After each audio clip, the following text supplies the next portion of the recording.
Subscribe to our channel by clicking the subscribe button. Click the bell button and enjoy the latest uploads from our channel. Everyone, स्वागत है आप सभी का हमारे YouTube channel success thunder पे। आज हम लोग एक स्क्वायर बेस्ड पजल को सॉल्व करेंगे जो कि एक मॉडरेट लेवल की पजल है और इस टाइप की पजल एग्जामिनेशन में काफ़ी ज़्यादा देखने को मिलती है। तो सबसे पहले आप ये देख लीजिए क्वेश्चन का स्क्रीनशॉट ले लीजिए, खुद से सॉल्व करिएगा क्वेश्चन को, देखिए कि आपको क्या समय लग रहा है और आप लोग क्या अप्रोच फॉलो कर रहे हैं और उस अप्रोच को फॉलो करके कितना समय लग रहा है। उसके बाद आप वीडियो को फुल वॉच करिएगा तो आपको समझ में आएगा कि आप लोग क्या मिस्टेक कर रहे थे जिस वजह से ज़्यादा समय लग रहा था इस क्वेश्चन को सॉल्व करने में, और क्या अप्रोच फॉलो करके आप इसी क्वेश्चन को कम समय में सॉल्व कर सकते हैं। तो ज़्यादा टफ नहीं है, बहुत आसान भी नहीं है, मॉडरेट लेवल की, जैसा कि मैंने आपको बताया मॉडरेट लेवल की पजल है। आई होप कि अब तक आपने इस क्वेश्चन के हिंदी पार्ट का स्क्रीनशॉट ले लिया होगा। ये रहा क्वेश्चन, सेम क्वेश्चन है इंग्लिश में, इसका भी आप स्क्रीनशॉट ले लीजिए, खुद से सॉल्व करिएगा। मैं फिर से रिपीट कर रही हूँ, खुद से ज़रूर सॉल्व करिएगा, तभी आप लोगों को आपकी रियल पोजीशन पता चल पाएगी और इस क्वेश्चन को किस तरीके से आसानी से बनाया जा सकता है ये भी पता चल पाएगा। तो ये रहा क्वेश्चन इंग्लिश में। आई होप कि अब तक आप लोगों ने इंग्लिश पार्ट का भी स्क्रीनशॉट ले लिया होगा। तो चलिए अब क्वेश्चन को बनाना शुरू करते हैं और इस क्वेश्चन को बनाने में कितना समय लगना चाहिए वो मैं आपको वीडियो के अंत में बताऊंगी। सबसे पहले हम देखते हैं कि इस क्वेश्चन को बनाना कैसे चाहिए। तो देखिए क्वेश्चन में लिखा है 8 friends A B C D E F G H are sitting around a square table। 8 लोग हैं जो कि एक स्क्वायर टेबल पे बैठे हैं। In such a way that 4 of them sit at 4 corners। इस तरीके से कि 4 लोग जो है वो 4 कॉर्नर्स पे बैठे हैं। एंड फेस इनसाइड, ठीक है, मतलब देखिए इस तरीके से ये जो 4 लोग हैं, ये स्क्वायर टेबल है, इसमें 4 लोग देखिए कॉर्नर पे बैठे रहेंगे, ठीक है। 4 of them in such way 4 of them sit at 4 corners of the square face inside। और ये लोग सभी के सभी क्या कर रहे हैं, इनसाइड की ओर फेस कर रहे हैं। यहाँ मैं 2 स्क्वायर बना लेती हूँ, मुझे और ज़रूरत पड़ेगी तो फिर मैं और बना लूँगी। While 4 sits at middle of each of the, और 4 लोग जो है वो मिडिल में बैठे हुए हैं, ठीक है। एंड फेस आउटसाइड, और ये लोग सभी के सभी कहाँ फेस कर रहे हैं, आउटसाइड फेस कर रहे हैं। सिंपल सी लाइन थी जो मैंने आपको ड्रॉ करके भी दिखा दी है। Each of them born on different dates of the same month. सभी लोग एक ही मंथ में जन्म लिए हैं लेकिन डेट उनकी अलग अलग है, 5, 11, 13, 15, 18, 21, 26 और 29। But not necessary in the same order, पर जरूरी नहीं कि इसी क्रम में हो। आगे देखिए क्या लिखा हुआ है, B sits third to the right of the one who born on 29। मतलब जो 29 तारीख को जन्म लिया है उसके थर्ड राइट पे कौन बैठेगा, बी बैठेगा। Okay, B born on even number date, B जो है किसी न किसी इवन नंबर डेट पे जन्म लेता है। तो इवन डेट देखिए क्या है, 5 नहीं, 11 नहीं, 13 नहीं, 15 नहीं, 18 है और 26 है, 2 ही है। मतलब बी या तो 18 या तो फिर 26 को जन्म लेगा, ठीक है। सी वॉज बॉर्न ऑन 26। अब देखिए सी 26 को जन्म ले रहा है, मतलब बी कितने को लेगा, 18 को जन्म लेगा। बी 18 को जन्म लेगा और सी किस कब लेगा, 26 को। एंड सिट्स ऑपोजिट टू ए, और वो ए के ऑपोजिट में बैठता है, ठीक है। सी जो है 26 तारीख को जन्म लिया है और ए के ऑपोजिट बैठता है।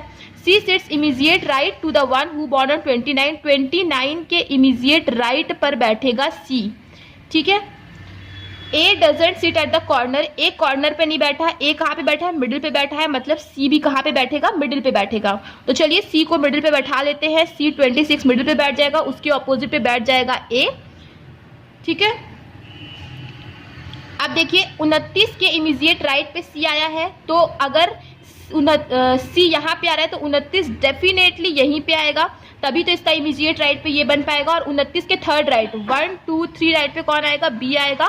और बी की कब जन्म लेता है, 18 तारीख को जन्म लेता है। ये वाली कंडीशन भी सॉल्व, ये भी सॉल्व और ये भी सॉल्व। देखा कितनी आसानी से सॉल्व हो गई। आगे बढ़ते हैं।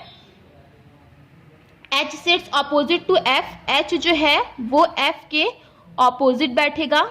And the sum of the dates on which they were born is 26। और एच और एफ की डेट का अगर आप सम करोगे ना तो वो क्या आएगा, 26 आएगा, ठीक है। 26 आएगा। तो चलिए फिर हम लोग एक बार कोशिश करते हैं क्या हो सकता है। देखिए 5 में ऐसा आप क्या जोड़ोगे कि 26 आएगा तो 21 जोड़ोगे, तो 5 और 21 एक तो हो सकता है, ठीक है।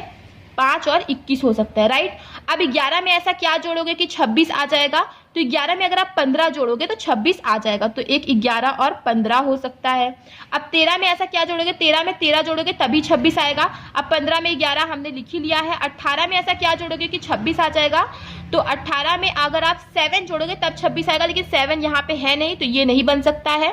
अगेन आप 21 में क्या जोड़ोगे, 5 जोड़ोगे तो 26 आएगा, तो 21 5 तो हमने लिखा ही है, बाकी और कुछ बन नहीं सकता। तो एच और एफ की जो डेट होगी वो या तो 5 21 होगी या तो 11 15 होगी। ठीक है, ये चीज हमें क्लियर हो गई है। चलिए अब आगे बढ़ते हैं। Only 2 persons sits between F and G who born on date 11। देखिए F और G के बीच में केवल 2 ही लोग बैठेंगे। ठीक है, जैसा कि यहाँ पे लिखा है F और G के बीच में केवल 2 ही लोग बैठेंगे। उसके आगे लिखता है G who born on date 11, मतलब G जो है वो 11 तारीख को जन्म लिया है। अच्छा, G 11 तारीख को जन्म लिया तो H और F का 11 15 अब नहीं हो सकता। ठीक है, ये चीज आपको दिमाग में रखनी है कि अब H F का 11 15 नहीं हो सकता, मतलब H F जो है 5 और 21 को ही जन्म लेंगे। ठीक है, आगे बढ़ते हैं। C is an immediate neighbor of E। C जो है वो E का immediate neighbor है and the one who born on 21, और उसका भी immediate neighbor है जो कि 21 तारीख को जन्म लेता है। C E का भी इमीजिएट नेबर है और 21 तारीख में जन्म लेने वाले का भी इमीजिएट नेबर है। तो देखिए 21 तारीख वाला आप यहाँ नहीं लिख सकते क्योंकि यहाँ पे 29 है, तो 21 तारीख वाले को आप यहाँ पे लिखोगे। ठीक है, और सी क्या है, इमीजिएट नेबर किसका है, ई का भी है। अब देखिए दिमाग लगाने वाली बात है, 21 या तो एच का होगा या तो फिर एफ का होगा, लेकिन वो ई का नहीं हो सकता है, तो ई कहाँ पे आएगा, ई यहाँ पे आ जाएगा। आगे बढ़ते हैं। Difference between the dates on which C and A were born is 11, मतलब सी और ए की डेट को अगर आप माइनस करोगे तो 11 डेट आ जाएगी। तो यहां से देखिए खत्म हो जाता है हमारा क्वेश्चन। अब हम इतने से कंडीशंस में इसको सॉल्व करेंगे। देखिए सी और ए की डेट को अगर आप माइनस करोगे तो 11 आएगा। अब 26 में अगर आप 11 जोड़ते हो तो आ जाएगा 37, जो डेट हमारे पास अवेलेबल नहीं है। अब अगर 26 में आप 11 माइनस करते हो तो आएगा 15, जो डेट हमारे पास है, मतलब ए का जो होगा डेट वो क्या होगा, 15 होगा। ओके, ये वाला आपका कंडीशन सॉल्व हो गया। अब एच एफ यहीं पे आएंगे, ये आपको पता चल गया क्योंकि दोनों लोग ऑपोजिट बैठेंगे और एफ और जी के बीच में 2 होंगे। ठीक है, और जी की जो डेट ऑफ बर्थ होगी वो क्या होगी, 11 होगी। ये चीज आपको ध्यान में रखना है। अब देखिए मानिए आप एफ को यहाँ लिखते हो, 1 2 जी आप यहाँ पे लिख सकते हो, 1 2 जी आप यहाँ पे नहीं लिख पाओगे। अगर आपने एफ को यहाँ पे रखा तो 1 2 जी आप यहाँ नहीं लिख पाओगे, 1 2 जी अगेन आप यहाँ पे नहीं लिख पाओगे।